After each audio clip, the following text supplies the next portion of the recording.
afternoon and welcome to the Courtroom Chronicles Trials of South Africa. I'm coming with a second story, guys. Don't forget to go and follow us on TikTok. Ziabuya that side. So, family, this one is massive. After 7 years of undercover work, the hoaxers finally cracked open the rhino horn trafficking syndicate worth millions of rand. 6 suspects in court, nearly 1,000 hands were gone, and ties, they're reaching all the way to the Southeast Asia. Let's unpack this. So on Tuesday, 19th August 2025, which was yesterday, 6 suspects appeared in the Pretoria Magistrates Court. They faced charges of fraud, money laundering, contravening the National Environmental Management Biodiversity Act, and racketeering. So they were released on bail from 10,000 to 100,000, depending on the person. The case is back in court on the 9th of December 2025. One suspect, Matthews, I don't know how to pronounce the surname, guys. I will try. Has a separate case in Wynberg on the 17th of September 2025.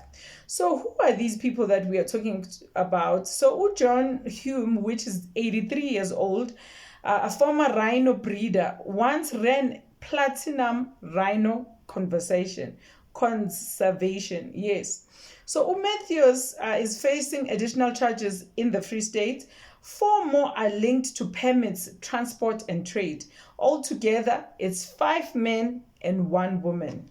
So how the scam worked, I will let you know just now. This wasn't about sneaking into the bush with guns. Like we always see that on the news, people have been arrested or someone was unalive trying to do 1, 2, 3. This one is a syndicate that worked on paperwork. It was a paperwork scam.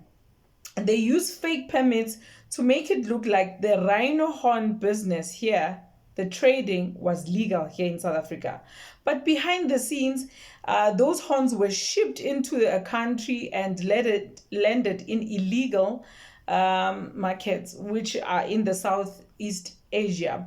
We're talking about places like Vietnam and places like China, where rhino horn is sold for fake medicine, or it's a luxury gift and a status symbol. So in total, 964 horns were found, nearly 1,000 rhinos which are gone.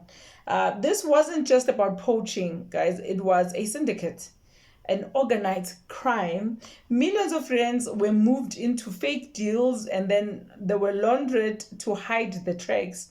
That's why racketeering and money laundering are part of the charges. So the Minister of Forestry and Fisheries and the Environment, Udion George, called the bust a decisive victory. He says it proves that South Africa is making progress against the international syndicates profiting off our wildlife.